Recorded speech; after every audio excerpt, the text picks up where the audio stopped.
This video will go over how the opportunities area looks within your platform.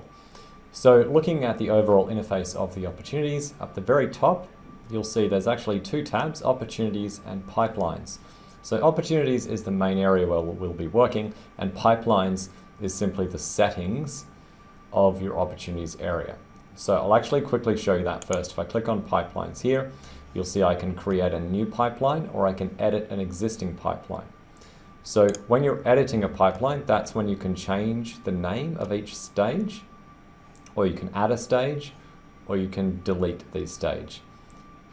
You can also choose at each level whether or not you want to show this stage on your dashboard in the funnel view and the pie chart view on your dashboard. Okay, so that's how you toggle that just there. Or you can do that for the whole pipeline here with these toggles just down here.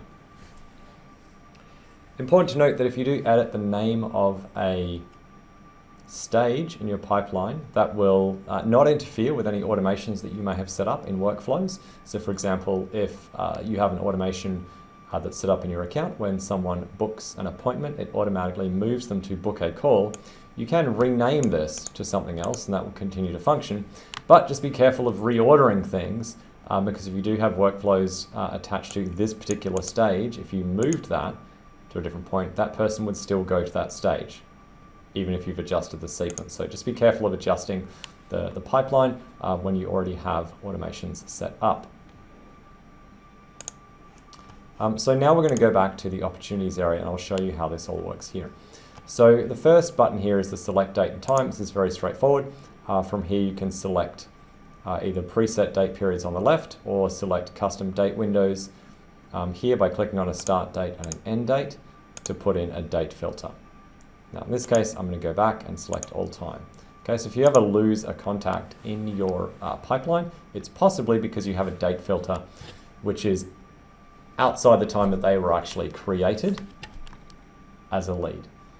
The next one is whether you want to filter your leads in date added descending or date added ascending. Basically, descending means that you'll see your most recent leads at the top and vice versa for the other setting. Here you can select other pipelines if you have other pipelines from this drop-down menu.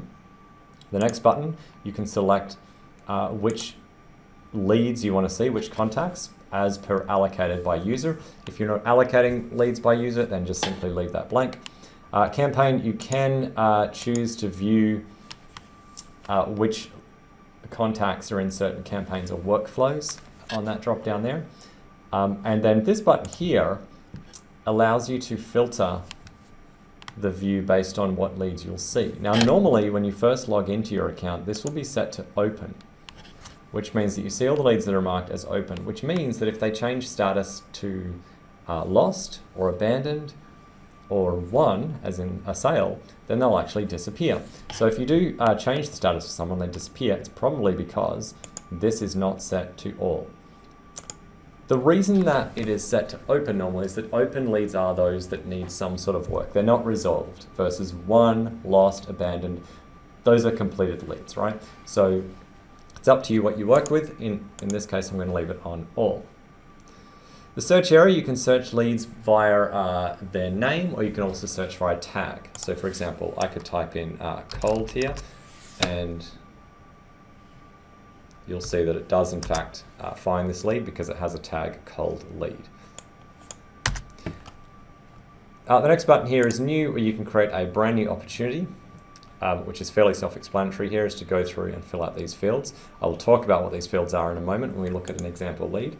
You can also download all the leads within your within the date filter that you've got selected here.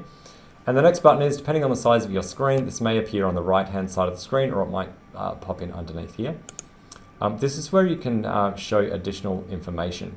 So if, for example, you add in task, calendar event, and notes, and company name, then what you'll see here is some of that information here. Now in this example lead, we don't see any notes, but we'll see some in a moment.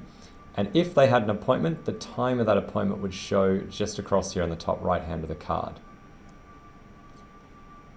Now, in terms of the left to right view here, what we're seeing is the stages of the pipeline viewed left to right. So cold lead, hot lead, book call, cancel call, attended call, and I can actually scroll further right. This is just a demonstration, signed up for monthly pet checks, just this is a demonstration example of what that might be signing up for, which is probably, of course, different to your business.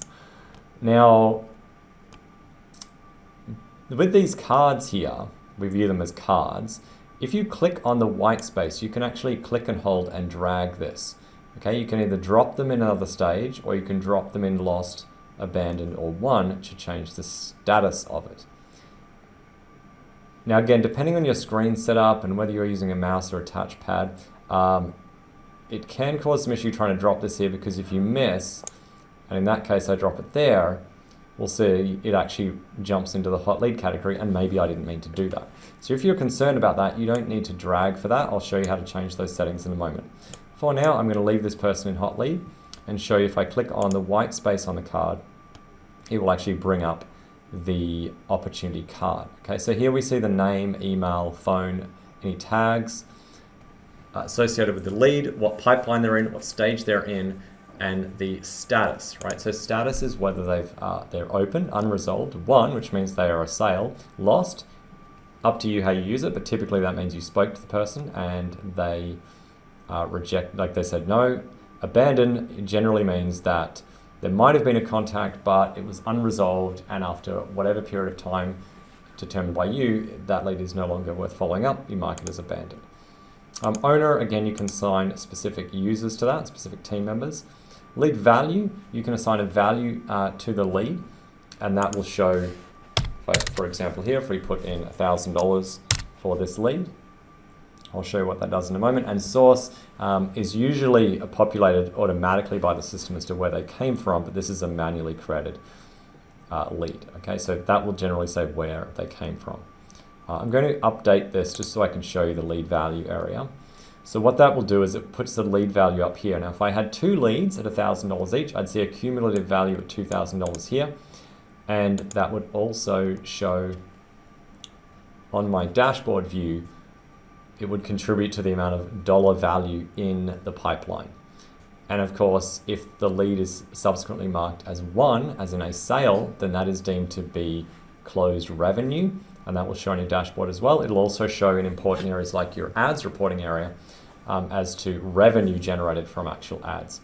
Okay, so when it has value and it has a status of won, that's when that will work. Now, the rest of this opportunity card here is appointments. So you can book an appointment here, similar to what you've seen in the contacts and booking videos. You can add a task for this contact, and you can add notes. So the appointments, tasks, and notes all are mirrored on the actual contact as well. So it doesn't matter if you leave a note here or in the contact view, that note will be there. So this is a note, and save. And if we now update this, you'll see that, first of all, because I have notes selected in this drop down, I now have this little eye, which means I can see the note, all the notes. And secondly, which I'll show you here, if I go to the contact view, so I can click on the actual name and it will take me to the contact. And here you can see on the right hand side in notes, there is the note as well. And obviously this is where you come to actually communicate with that lead. You can also just hit the back button and it will take you straight back to the opportunities view. There are 3 other buttons that you can see on each opportunity card. The first one is the little conversation bubble. If you click that, it'll take you through to the conversation area. Exactly the same thing as if you click on the name.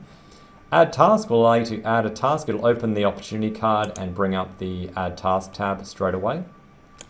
And similarly, the book appointment button here will do the same thing. It'll open the opportunity card and bring up the book appointment modal for you just there. That completes this overview of the opportunities area. Be sure to check out the videos about the workflows, because that will also show you how you can automate a great deal of work within the opportunities area in terms of people moving through stages or statuses or various actions happening based off those changes in your opportunities area.